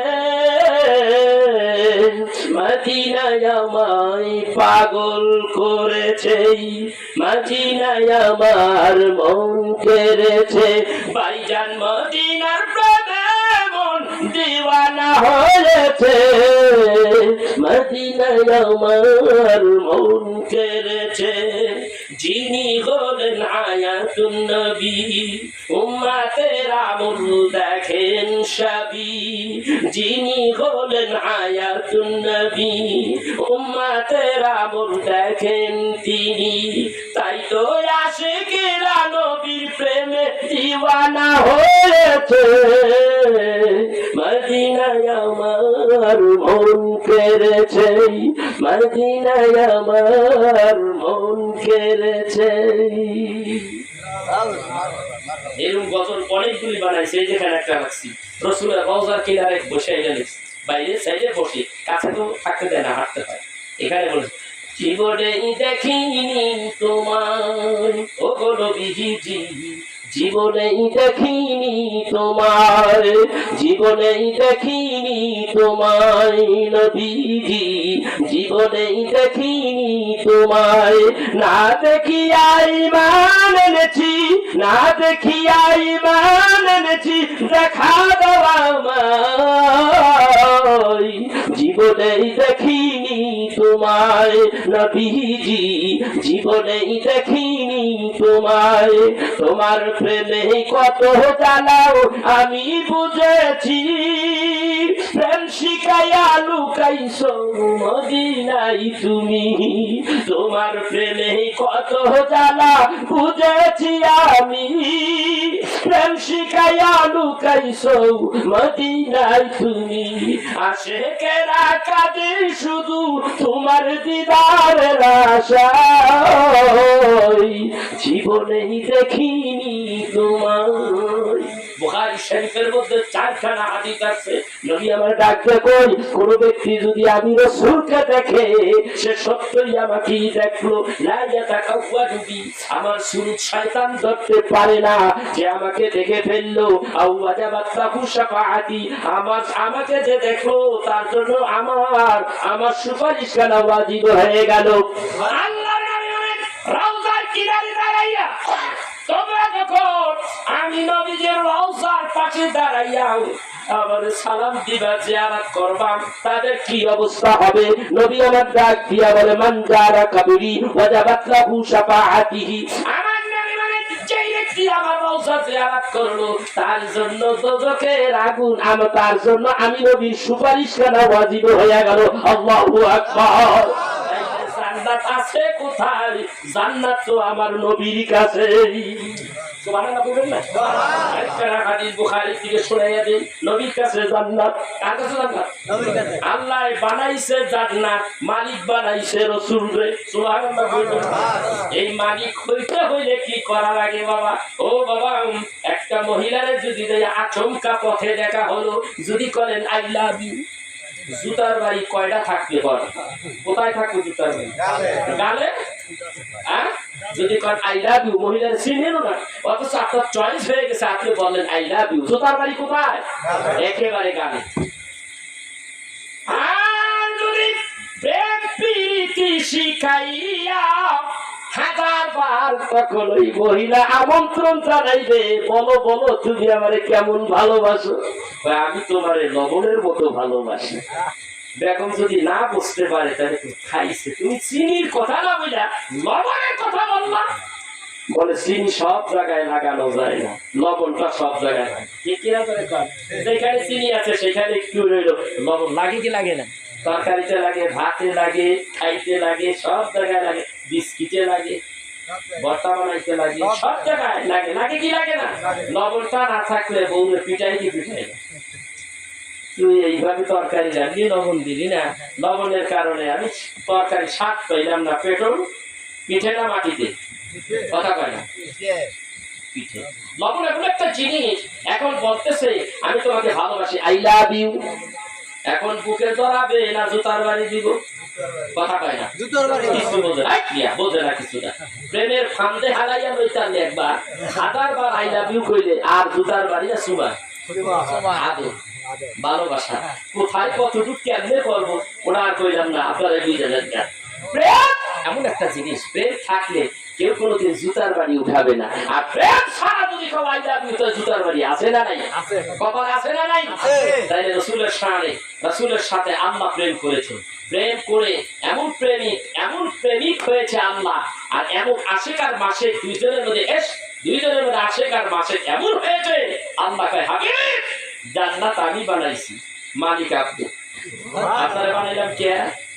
কথা কয় না, আপনারা বানাইলাম কে? এই ব্যাখ্যা আবার যদি দিতে যাই তাহলে সূরা ওয়াদ-দুহার ওই আয়াতে যাইতে হবে। কি ওয়াদ-দুহা ওয়াল-লাইলি ইযা সাজা মা ওয়াদ্দা'আকা রাব্বুকা ওয়া মা ক্বালা।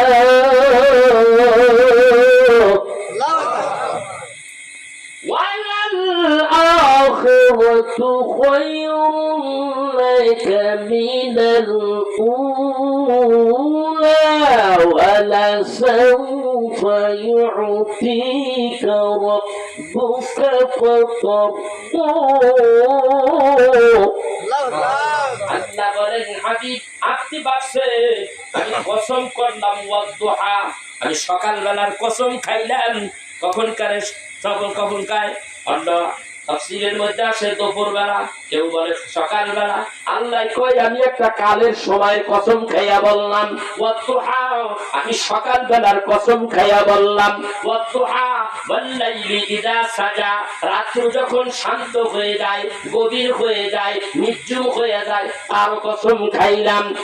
আর ওয়াদ-দুহা ওয়াল-লাইলি ইযা সাজা মা ওয়াদ্দা'আকা রাব্বুকা ওয়া মা ক্বালা। হাবিব গো, কাফের গোষ্ঠীরা বলতেছে আপনার কাছে ওহী আসে না, তারা বলতেছে আপনি আল্লাহর উপরে আপনি নবীর উপরে আল্লাহ গোসা হইছে, রাগ হইছে, আপনাকে আল্লাহ ওই ব্যক্তি যিনি আসতো ওহী নিয়া তারে কয় শয়তান জিন, নাউজুবিল্লাহ কয় আল্লাহ তোমারে পরিত্যাগ করেছে, তোমার উপরে রাগ করেছে। আল্লাহ তখনই এই সূরা ওয়াদ-দুহা নাযিল করে দিলেন। তিনি বলে দিলেন ওয়াসাজামা ওয়াদ্দা'আকা রাব্বুকা ওয়া মা ক্বালা। হাবিবি গো, আল্লাহ আপনাকে ত্যাগ করে নাই, আপনার উপরে রাগ গোসা হয় নাই। আল্লাহু আকবার বলবেন না? ওরা কয় আপনি আল্লাহ আপনাকে ত্যাগ করেছে, আপনাকে ভুলে গেছে, আপনার উপরে রাগ গোসা হয়েছে। না না, আল্লাহ জানাইয়া দিলেন, পরিষ্কার জানাইয়া দিলেন হাবিবি গো আপনি আল্লাহ আপনার উপরে রাগ গোসা হয় নাই।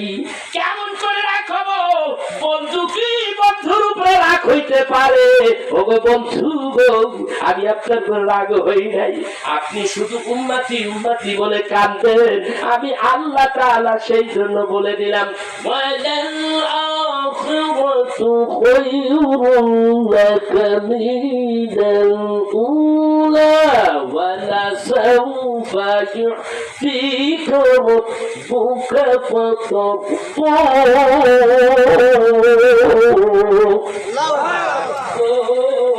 আমি আপনাকে এমন দিলাম, এই দুনিয়ার জিন্দেগির চাইতে আখিরি জিন্দেগি আপনার জন্য উত্তম হবে। আল্লাহু আকবার। এমন দান করব আপনি খুশি হয়ে যাবেন গো নবীজি। আপনি যে উম্মতের নাজাতের জন্য সেজদায় পড়িয়া পড়িয়া কাঁদেন, কোন চিন্তা করতে হবে না, টেনশন মুক্ত করে দিলাম। আপনাকে আমি খুশি করে দেব গো হাবিব। কিভাবে আপনি খুশি হবেন? আপনার উম্মতেরা জাহান্নামে যেন না যাইতে পারে, সেই জন্যই আমি আপনারে আমার জান্নাত দিয়া খুশি করে দিলাম। আপনি জান্নাতের মালিক নবী, যারে খুশি তারে সুপারিশ করে জান্নাতে নিয়ে যাবে। কাজটা মহিলা কতগুলি মোল্লার গোষ্ঠী বেরিয়েছে, এরা বোঝে না ফেসবুকের মধ্যে উল্টা পাল্টা কথা কয়। আমাদের কাছে আয়, কত দলিল লাগে, আমি মৌলানা লতিফ নুরির কাছে আয়, কত দলিল লাগে, কত কিতাব পড়েছি, আমার কোনো জানাই নেই। 86 থেকে বাস করিয়েছে, ছাত্র জীবন থেকে পুরা বাস করি। সুজা এইদিকে কোন দিকে? সুজা এইদিকে বামন গ্রাম, এলংজানি, জলতিহার, এসব জায়গায় ওয়াজ করতে আজকে 20-25 বছর আগে দাবাইয়া ওয়াজ করছি। মাঝখান দিয়ে একটু নাই হয়ে গেছিলাম, আবার 4-5 বছর ধরে আবার ঢুকছি আপনার এই সাইড দিয়ে। আজকে আর মৌলানা সামানি নেই, বহু কিতাব পড়েছে। কোথায় দিয়া কোনখানের এই মৌলবী সাহেবেরা কয়খান কিতাব পড়ছো? আসো আমার কাছে, আমি কি দেখতে চাই কয়খানা কিতাব পড়েছো, তোমার কত এলেম কালাম আছে রাসূলের সম্মানের উপর, আমি একটু দেখতে চাই। আমার রাসূলের মর্যাদা আল্লাহ বৃদ্ধি করেছে। তুমি মৌলবী রাসূলের ইজ্জতের চাদর দিয়ে টানাটানি করো, তাতে তোমার কপাল করবে, রাসূলের কিছু হবে না। ঠিক আছে কি? আল্লাহ রাসূলের সম্মান বাড়াইয়া দিছে। আল্লাহ কোরআনে বলছে, কোথায় গেছে? আল্লাহ কোরআনে বলছে, হাবিব আপনার একটু স্মরণ করাই দিই, তাইলে আরেকটু স্মরণ করাই দিই। কে কয়? আল্লাহ কয় পরে রাইতে, আপনারা আরেকটু স্মরণ করে দিই। আলামিয়া দিদিকে ইয়াতীমান ফাআওয়া, আপনি তো এতিম ছিলেন, আপনার মাও ছিল না, বাপও ছিল না। দুনিয়া এসব বাপ দেখেন নাই, বাপ তো আগেই চলে গেছে, মাও চলে গেল। আজকে উম্মে আইমান দাসী কোলে আপনি, মা যখন চলে গেল, সেটা কোথায়? দারুত তাবিয়া। আরে এটার নাম হলো আরে আবওয়া নামক বস্তির কিনারে। এই বস্তির কিনারে মক্কা মদিনার মাঝপথে রাসূল হযরতে মা আমিনা বলতেছে, কি শোনেন কেমন নবী। আমিনার কবর দেওয়া হলো, মা নাই, 6 বছরের নবী অনেক। আব্বাকে খুঁজতে আইলাম মদিনায়, আসিয়া দেখি আমার মা রাস্তার পথের মধ্যে, আমার মাকেও আমি হারাইলাম। মা নাই, আমার মাকে তোমরা কবর দিতেছো, মাটি দিতেছো, আমি দিতে দেব না, আমার মায়ের আমি মাটি দিতে দেব না। কি হৃদয় বিদারক কথা তখনকার, কি দৃশ্য, করুণ দৃশ্য রে ভাইরা আমার। আকাশ কান্দে, জমিন কান্দে, রহমতুল লিল আলামিন। এই কান্দা দেখিয়া সেই দিন আকাশ কাঁদছিল, জমিন কাঁদছিল। ডাকতে কই, আমার মায়ের আমি কবরে রাখতে দিব না। মা তুমি যদি কবরে চলে যাও, আমি মুহাম্মদকে কে আদর করে খাওয়াইয়া দেব, আমি কারে আম্মা করে ডাক দেব। এই মানে যখন কান্দে, রাহমাতুল কান্দে, উম্মাইমান দাসী কান্দে, উম্মাইমান দাসী ডাকতে বলে, মুহাম্মদ আর কান্দিস না রে মুহাম্মদ, তুই যদি কান্দোস আমার কলিজাটা ফুটে যায়, তুই যদি কান্দোস আমার কলিজাটা ছিঁড়ে যায়। এই মুহাম্মদ কান্দিস না রে, কান্দিস দাও,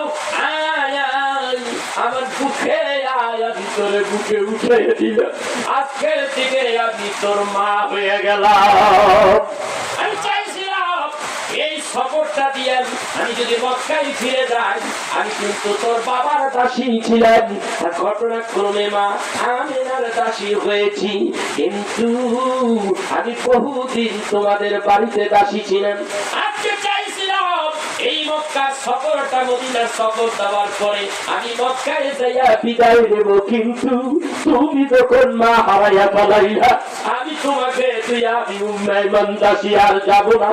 আজকে থেকে আমি তোমার আমার বুকে উঠাইয়া নিলাম, মুহাম্মদে আজকে থেকে আমি উম্মে আইমান দাসী তোমার মা হয়ে গেলাম। কত ইজ্জত, কত সম্মান।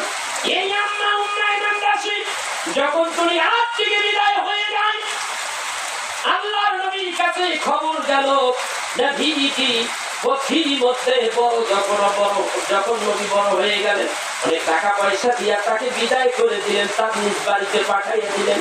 উম্মে আইমান দাসী সেখানে দেয়া ইন্তেকাল করলেন।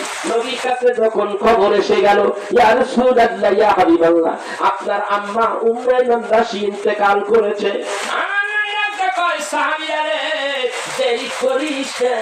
আমার উম্মে আইমান দাসী রে মদিনায় নিয়ে আয়, আমি আমার মাকে আমি নিজ হাতে কবর দেব জান্নাতুল বাকিতে। ওই জান্নাতুল বাকিতে তার কবর জিয়ারত করে আসি।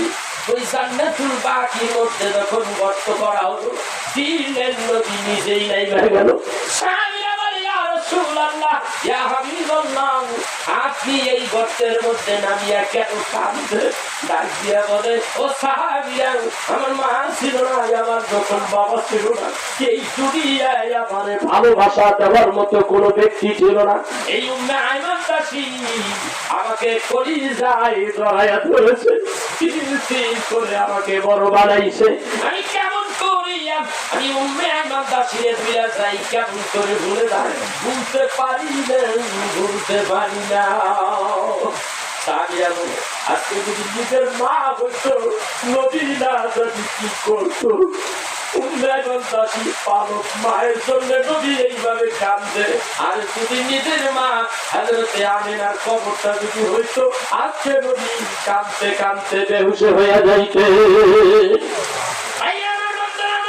এই সঙ্গে আমি একটু কথা বলে যাই, যার মা বেঁচে আছে, বাপ বেঁচে আছে, কখনো মা বাবার অন্তরে কষ্ট দিবেন না, দুঃখ দিবেন না। বলবেন, হুজুর আমার মা বেঁচে নাই, বাবা বেঁচে নাই, এখন আমি কি করবো, কিভাবে সেবা করবো? আল্লাহ তাআলা সূরা বনী ইসরাঈলের মধ্যে শিখাইয়া দিয়েছে, মা বাবা যাদের নাই কবরের কিনারে যাই একটু জিয়ারত করো, একবার সূরা ফাতিহা পড়ো, সূরা ইখলাস 3 বার পড়ো, সূরা এই সূরাটা পড়ো, 11 বার দুরূদ শরীফ পড়ো, 11 বার তওবা পড়ো। মা বাবার জন্য কিভাবে দোয়া করবা আল্লাহ তাআলা কোরআন কারীমের সূরা বনী ইসরাঈলের মধ্যে শিখাইয়া দিয়েছে। এইভাবে বলো, রব্বিরহামহুমা কামা রাব্বায়ানি সগীরা, ওয়া কুর রব্বিরহামহুমা কামা রাব্বায়ানি সগীরা। আল্লাহ তাআলা ছোটবেলায় আমার ভাষা ছিল, ওয়া ওয়া করে চিৎকার মেরেছি, আমার ক্ষুধা লেগেছে, আমি বলতে পারতাম না। মায়ে বুঝতে পেরেছে, বাবাই বুঝতে পেরেছে, আমার কষ্টতে আমার মা বাবা কষ্ট অনুভব করেছে, আমার প্রতি যেরকম দয়াবান হয়ে গেছিল, আজকে আমার মা বাবা কবরের মধ্যে কেমন আছে আমি জানি না। ছোটবেলায় যেরকম দয়াবান ছিল আমাদের প্রতি, আল্লাহ তুমি আমার মা বাবাদের প্রতি ওইরকম দয়াবান হয়ে যাও। তাই আমার বন্ধুরা, মা বাবার খেদমত করবেন, মা বাবাকে ভালোবাসবেন। বাইক কদমের মধ্যে যেখানে যান না কেন, একবার কইল মা বাবার কদমে, মায়ের কদমে, বাবার কদমে চুমা খাইয়েন। নবী ডাক দিয়া বলেন, মা বাবার কদমে চুমা খাও নাই, তুমি আল্লাহর জান্নাতের চৌকাঠের মধ্যে চুমা খেয়েছো। বেগম সুন্দরী পাইয়া অনেক সময় মা বাবারে ঘর থেকে বের করে দেয়, ঠিক না বেটি? এই বাংলাদেশে মা বাবার কত ভালোবাসে মুসলমান, আমার বুঝে আসে না। আজকে দেখা যায় বাংলাদেশে গাজীপুরের মধ্যে বৃদ্ধাশ্রম আছে না নাই? এইখানে কারা থাকে? বৃদ্ধ বাপ মা।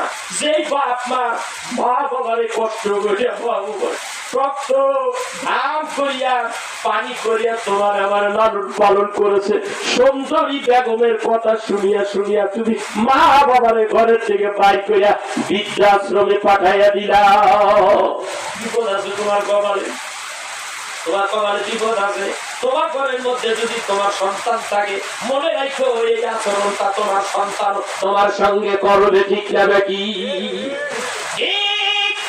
আমি আরেকটু বলে যাই, আমি আজকে থেকে 5-6 বছর আগে আমি ওয়াজ করতে গিয়েছিলাম উত্তর টাঙ্গাইলে।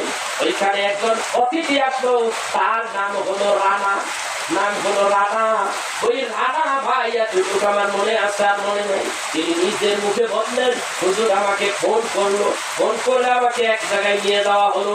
আমি সেখানে গেলাম, যাইয়া দেখি মায়ের এই গরুর ঘরের মধ্যে শোয়াইয়া রাখছে শীতের মধ্যে।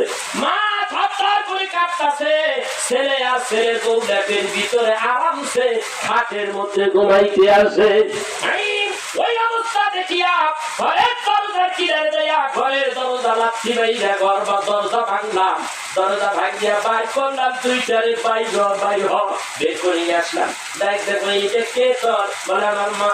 তোর মা যদি হয়, এই মা তোর কাছে বেশি হয়ে গেল, বোঝা হয়ে গেল। যখন তোর মা তোরে 10 মাস 10 দিন পেটে ধরেছে, তখন তো তোর মা তোর কাছে, তোর মা মায়ের কাছে তুই বোঝা ছিলি না। আজকে তুই বোঝা হয়ে গেল ওই মা, আজকে তুই এই মায়ের শীতের রাইতে বাইর করে দিবি। আমি দেখতে পাইলাম হুজুর, আমি নিজে চোখে দেখলাম কলা পাতা, মরা শুকনা কলা পাতা দিয়া নিজের শরীরটা এইভাবে জড়াইয়া ধরিয়া পুষ্কুনির পারে আমি দেখেছি ওইখানে শুয়া রইছে মায়। আমি নিজে পাইলাম, ওইখানে যাইয়া পাইলাম। আবার বলে, আবার দেখি গরুর ঘরের মধ্যে আবার একটা সাইডে একটু জায়গা করে নিছে, কতক্ষণ এইখানে ঘুমায়, আবার গরুর ঘরের মধ্যে ঘুম আসে। এই অবস্থায় আমি তাকে তখন কিছু প্রহার করলাম, তারপরে দুইজনের মধ্যে মিল করে দিয়ে আসলাম। হুজুর গো, মাঝে মাঝে এমন ঘটনা ঘটতেছে, আর আমি এইরকম ভাবে তার সমাধানটা দিয়া দেই। এই আমার ভাই, আমার বন্ধুরা, মা বাবার সাথে বেয়াদবি কইরা না। যদি বেয়াদবি কও, দুনিয়া আখিরাত দুটোটাই গেছে, ঠিক না বেঠি? ভাই আমার বন্ধুরা, মাও নাই বাপও নাই, নবীজিকে আমার আল্লাহ কয় হাবিব গো, ও আমার হাবিব। যার মা নাই, তার বাপ, যার বাপ নাই, এই দুনিয়ায় সে অসহায় এবং কোন মানুষ নাই তারে ওই আরব দেশের ওই যুগে এতিম রেখেও দেখে না, এতিম রেখেও ভালোবাসে না। হাবিব, তখন আমি তো আপনার সহায় হয়ে গেছিলাম গো হাবিব। আলাম নাজা আলাম ইয়াজিদিকা ইয়াতীমান ফাআওয়া, আমি কি আপনাকে এতিম অবস্থায় পাই নাই? তখন তো আমি আমার কুদরতি ভাবে আমি আপনার আশ্রয় দিছি গো নবীজি। জানি আপনি আমার বন্ধু গো হাবিব, আপনার তুলনা কোন পয়গম্বরের সাথে হয় না। ওই নবীর মহাব্বতে বেশি বেশি দুরূদ পড়বেন। আমার আলোচনা আমি শেষের দিকে চলে যাব বাবা, অনেক লম্বা আলোচনা, এর শেষ কোথায় আমি জানি না, তবে আমি কিছুক্ষণের ভিতরে শেষ করে দিতে চাই। আমি বলতে চাই, ওই রহমতের নবীকে জানের চাইতে যদি ভালোবাসতে হয়, আল্লাহর নবী কোরআনে বলে দিয়েছে জানের চাইতে বেশি ভালোবাসতে হবে। তাহলে ওই নবীকে বলবো, জোরে বলেন বলবো না? কয়েক বর্তমান নবীর ঈশানে আওয়াজ দিয়া দুরূদ হবে কি হবে না? বৃষ্টি তো হইতে আছে, কিন্তু আমাদের উপরে তো বৃষ্টি পড়ে না, পড়েনি আপনাদের উপরে তো পড়ে না, কিন্তু একটু কষ্ট হচ্ছে। কি কেমনে বাড়িতে যাবো এই চিন্তা হচ্ছে, বৃষ্টি হচ্ছে হুজুর, বাড়ি যাবো কেমনে? আল্লাহ ব্যবস্থা করে দিবে। এই বসাটুকু আল্লাহ আল্লাহ রসুলের জন্য, জোরে বলেন কার জন্য? এই বসাটুকুর কারণে আল্লাহ আপনাকে আমাকে মাফ করে দিতে পারে। তাইলে যার জবান আছে আওয়াজ দিয়ে দুরূদ শরীফ করবে। যদি আওয়াজ না দেন, এই কথা বলার পরে আপনার জবান বন্ধ হয়ে যেতে পারে, বন্ধ হয়ে যেতে পারে। খুলনাতে একটা প্রোগ্রাম করতে গিয়েছিলাম, সেখানে আমি উঠলাম, মাত্র 40-45 মিনিট আলোচনা করছি রসুলের সাথে। একজন আশিকে রসুল একটা চিৎকার মারিয়ে, ইয়া রাসূলুল্লাহ, একটা চিৎকার উপরে উঠলো, নিচে নামলো, সঙ্গে সঙ্গে লোকটা দুনিয়াতে বিদায় হয়ে গেল। সকালবেলা ফজরের নামাজের সময় ছেলে মেয়েরা আসলো, হুজুর আমার বাবার লাশ পড়ে আছে, হুজুর বলেন আমার বাবা কি জান্নাতি না জাহান্নাতি? আমি বললাম এই কথা আল্লাহ ভালো জানে, তবে তোমার বাবা জান্নাতি, তোমার বাবা জান্নাতের বাগানে মরছে, ইন্তেকাল করেছে, আল্লাহ তাকে জান্নাত দিয়ে দেবে ইনশাআল্লাহ, আশা করি। কারণ আমার নবীর কাছে জান্নাত, সে নবীর আশিক হয়ে গেছে, নবীর কাছে জান্নাত। এই জন্য হাদিসটা বলতেছে না, আল্লাহর নবী বলেন ওয়ান আবু হুরায়রা রাদিয়াল্লাহু তাআলা আনহু قال قال رسول الله صلى الله عليه وسلم كل امتي يدخلون الجنه الا من ابى قيل ومن ابى قال من اطاعني دخل الجنه ومن عصاني فقد ابى رسول الله صلى الله عليه وسلم বলেন আমার সমস্ত উম্মতের এই জান্নাতি। আল্লাহু আকবার বলবেন না? নবী বলেন আমার যত উম্মত আছে সব উম্মত জান্নাতি। নবী বলেন সব উম্মত জান্নাতি। এখন আপনি আর আমি রাসূলের উম্মত হইছি কি না? আপনি আর আমি সেই নবীর উম্মত হইতে পারছি কি না? এখন মনে করতে হবে, আপনারা 5 ভাই, কোন সন্তানকে একটু বেশি ভালোবাসে? বাপ আছে না? একটা সন্তানের প্রতি বাপ একটু বেশি খাইতে দুইটা করে একে না করে কন দোকার কারণ আছে কি ওই ছেলেটা বাবা এমন ভাবে মনের ভিতরে অন্তরের ভিতরে চলে গেছে বিদায় সেই ভালোবাসা মৃত্যুর আগ পর্যন্ত থাকে কি থাকে না তাহলে বোঝা যায় ভালোবাসায় প্রেম ভালোবাসা বাড়ে একই না করে কন প্রেম ভালোবাসা বাড়ে কিনা অন্তরের মধ্যে ঢুকে যাওয়া যায় সেই জন্য রসুল প্রেমের প্রেমিক যারা বেশি বেশি রসুলের প্রেমিক যারা রসুলের মাধ্যমে মিলাদের মাধ্যমে সালামের মাধ্যমে রসুলকে যারা বেশি ভালোবাসবে এই মানুষগুলি জান্নাতি এই মানুষগুলি রসুলের উম্মাহ আর এই উম্মাহগুলি জান্নাতি আমরা সবাই ইনশাআল্লাহ সেই নবীকে ভালোবাসি তো ইনশাআল্লাহ সেই নবীর প্রতি আজকে দুরূদ হবে না জোরে বৃষ্টি তো জোরে নামছে এইবার দুরূদ শুইব জোরে হবে রাজি আছি কিনা জোরে বল জোরে বল রাজি আসিনি সবাই জোরে জোরে পড়ি আল্লাহুম্মা সাল্লি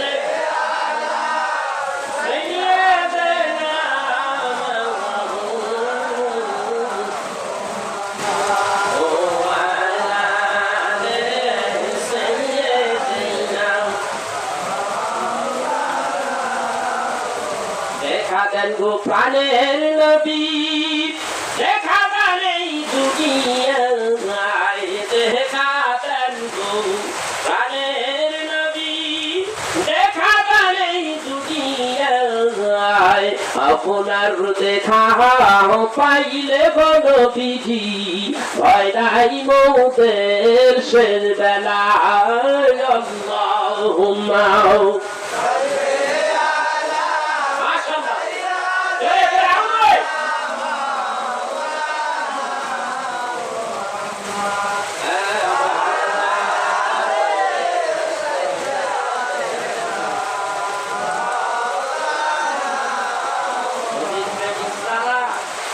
নবীরে ভালোবাসে কি বাসে না তাদের ভিতরে সুর গুন গুন করে আসে কিনা প্রেম না থাকলে সুর আসে না আমার নবী প্রেমে আমায় পাগল বানাইছে এই জন্য আমি বলি একটু দেখাও তবে রাসূল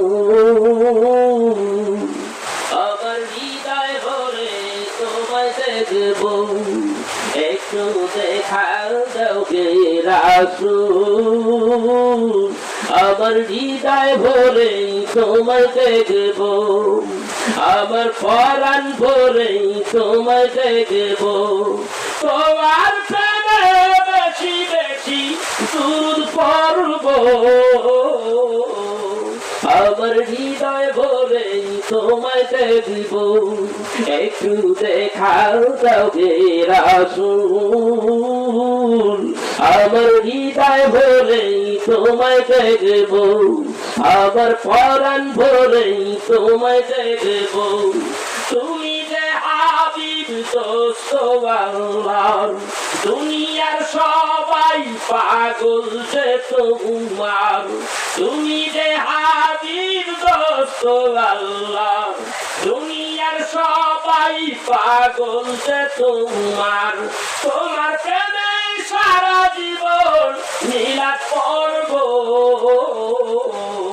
আমার হৃদয় ভরে তোমায় দেখব দেখাও তবে রাসূল আমার পরাণ ভরে তোমায় দেখব একটু দেখাও তবে রাসূল আমার হৃদয় ভরে তোমায় দেখব তোমার প্রেমে বেশি বেশি দুরূদ পড়ব আমার হৃদয় ভরে তোমায় দেখব আজিতে শুনি দেখিলে তোমায় দোজখের আগুন হারাম হয়ে যায় আজিতে শুনি দেখিলে তোমায় দোজখের আগুন হারাম হয়ে যায় দেখা দাও নবী গো তোমাকে দেখব আবার হৃদয় ভরে তোমায় দেখব একটু দেখাও তোকে রাসূল আমার পরাণ ভরে তোমায় দেখব আমার হৃদয় ভরে তোমায় দেখব তোমারই প্রেমের দিদারের আশায় আল্লাহ নিলেন তোমায় আরশে মুআল্লায়। তোমারই প্রেমের দিদারের আশায় আল্লাহ নিলেন তোমায় আরশে মুআল্লায়। প্রাণের চেয়ে বেশি তোমায় ভালোবাসবো,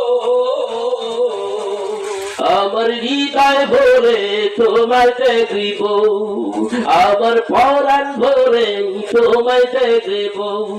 একটু দেখাও দাও হে রাসূল, আমার পরাণ ভরে তোমায় দেখব, আমার হৃদয় ভরে তোমায় দেখব। আমার বন্ধুরা, প্রেম না থাকলে এইভাবে গজল হয় না। এরকম অনেকগুলো গজল আছে। এই নবীর মহব্বতে দুরূদ পড়বেন, একদিন দেখবেন নবীর শানে দুরূদ পড়তে পড়তে আপনি ঘুমাইয়া যাবেন। ওই নবীর সঙ্গে ঘুমের ঘরের মধ্যে আপনার দিদার নসিব হইয়া যাইতে পারে। ভাইরা আমার, বন্ধুরা আমার, নবী প্রেমে যেই বেশি বেশি কাঁদে, দুরূদ শরীফ পড়ে, মিলাদ পড়ে, ওই মানুষটার একদিন কবে দেখবেন ওই মানুষটার যেইভাবেই হোক আল্লাহ তারে সোনার মদিনা জিয়ারত করাবে। ভাইয়া আমার, বন্ধুরা আমার, শেষের দিকে আমার আলোচনা এইবার আসে। আমরা যারা এখানে বসেছি ভাইয়া, আল্লাহ চাই না, আল্লাহ চাই কি চাই না, নবী চাই কি চাই না। আল্লাহ নবী কিভাবে পাওয়া যায়? একটা মাধ্যম, সেইটা হলো পীর মাশায়েখ। পীর মাশায়েখের হাতে বায়াত হবে। সিলসিলায়ে ফুরফুরা হক, সিলসিলায়ে ফুরফুরা যারা যারা প্রতিনিধি রয়েছে তাদের হাতে বায়াত গ্রহণ করবেন। বায়াত গ্রহণ করলে বাবাজিরা, আবার অনেক মানুষ আছে এই জায়গায় দেখবেন আপনাদের দেশে সবাই শাহ শরীফ জিন্দানি দৌড়াইয়া যায়, বরাবর না কেন? ওইখানে যান, কি জন্য যান? একটু জিয়ারত করবেন। অতিরিক্ত আর তো কিছু এখানে পাওয়া যায় না। আছে আশেপাশে খালি ভণ্ডামি, ঠিকই না, খালি ভণ্ডামি। কিন্তু জিয়ারত করবেন, আল্লাহর ওলিদের মাজার জিয়ারত করবেন। এইটার বিরোধিতা আমি কখনো করি না, করব না, কারণ জিয়ারত করা রাসূলের সুন্নাত। এই আমার ভাইয়া, যারা ভণ্ডামি করে এদের ঠ্যাং পিড়িয়ে ভাঙবেন, রাজি আছে কিনা? এদের ঠ্যাং পিড়িয়ে ভাঙবেন, মাজার ভাঙবেন না। এখন তো মাজার ভাঙা শুরু হয়ে গেছে। যারা মাজার ভাঙবে এরা বুঝলো না আল্লাহর ওলিদের মাজার ভাঙা যাবে না, তাই আল্লাহ ঠ্যাং পিড়িয়ে ভাঙবে। যারা বেঈমানি করে, যারা শয়তানি করে, যারা মাজারে ভণ্ডামি করে, এদের ঠ্যাং পিটাইয়া ভাঙতে হবে, কিন্তু মাজার ভাঙা যাবে না। ভাই আমার, এরাই তো একদিন ইসলাম আনছে। এই দেশে নবী আছে নাই, নতুন কোনো কেউ আছে নাই ইসলাম নিয়ে। এই দেশে আল্লাহর ওলিরা এই দিন ইসলামকে নিয়ে আসছে। আপনার আমার মাথায় টুপি উঠাইয়া, টুপি উঠাইতে শিখাইছে আল্লাহর ওলিরা। ফুরফুরার হুজুর রাখছে, জয়পুরের হুজুর রাখছে। ও বাবা, এই দেশের মধ্যে আমার আব্বা হুজুর কেবলা রাহমাতুল্লাহ আলাইহি একদিন নাই, দুই দিন নাই, 70 বছর ইসলামের খেদমত করে গেছে। আমার আব্বা হুজুর কেবলা আল্লামা আলাউদ্দিন বিদরুনি রাহমাতুল্লাহ আলাইহি 70 বছর পর্যন্ত এই দেশটার মধ্যে সারা বাংলাদেশে, বিশেষ করে উত্তরবঙ্গে বেশি বেশি দ্বীনের খেদমত করে গেছে।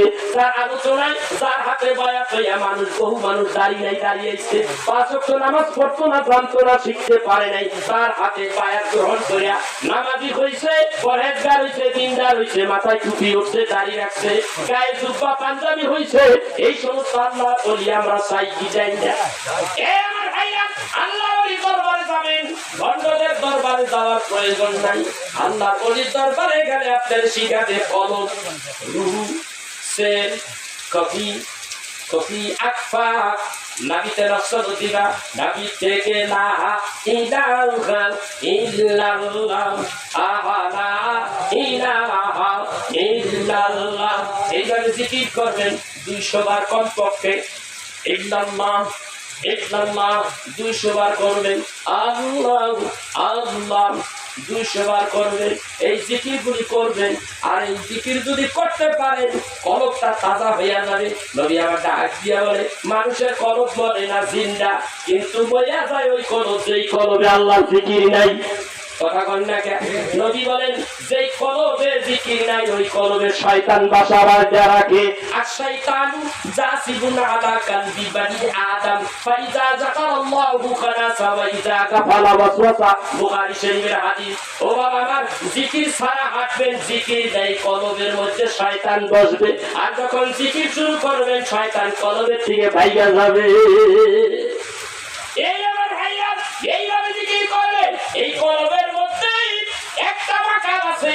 মাকামে হযরতে আদম আলাইহিস সালাতু ওয়াস সালামের কদমের মাকাম এইখানে 6টা লতিফার মধ্যে পাঁচটা 6টা লতিফার মধ্যে শুধু নষ্ট লতিফা বাদে 5টা লতিফায় 6 জন নবীর মাকাম আছে।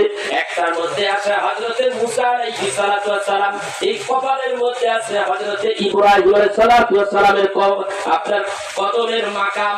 এইভাবে যারা আল্লাহর ওলি তারা জানতে পারে কলবের খবর তাদের কাছে আছে, কোন কলব কোন রঙের, কোন কলবে কোন নবীর মাকাম আছে, কোন কলব থেকে কিভাবে জিকির তুলতে হবে, কিভাবে দুরূদ শরীফ পড়বেন, কিভাবে কলবের মধ্যে আপনি জিকির করবেন, কিভাবে জীবনটা সুন্দর করবেন, ওইগুলি আপনার জানার জন্য একটা কিতাব আছে আমার কাছে। এই কিতাবটার নাম মারিফাত দর্পণ।